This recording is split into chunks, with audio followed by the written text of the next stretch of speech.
ask you this though. When you were diagnosed with all this back issues, right. Were you scared ever? I was much more. I was scared before I was diagnosed because you don't know what it is. I thought it was a brain tumor. You know, our family is aneurysms. We, literally we're like, hey.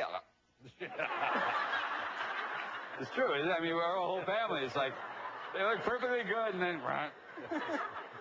yeah. I mean, we're like, we're the lucky ones so far. Is it getting dark in here, Grandma? And it's like, done.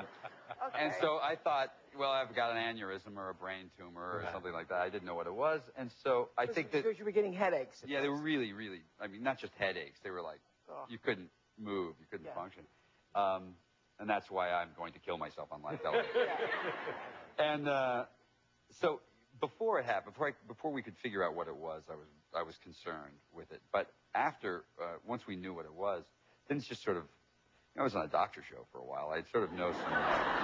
It's carpentry then. So is it true that being on the ER all those years, you learned the phrases and you kind of do know something? Yeah, well, that's the worst part. Do you start to think you know that you are a doctor? You know, my friends will come like, hey, yeah, God, I'll be like, oh, come here, let's check it out.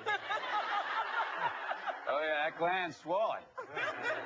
That's going to be a supraventricular tachyarrhythmia. That's a word, by the way, that I never got right once on the show and had to say. And literally, there would be like a 13-page shot with no cuts in it. It would have to land on my face. And I'd have to go. I had one word. Everybody else, all the actors doing everything else. And I have one word. Yes. Supraventricular tachyarrhythmia.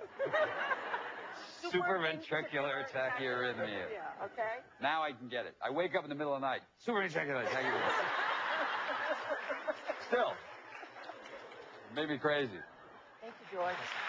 Good night. Good luck. It's in theaters right now. Thank you, Dan.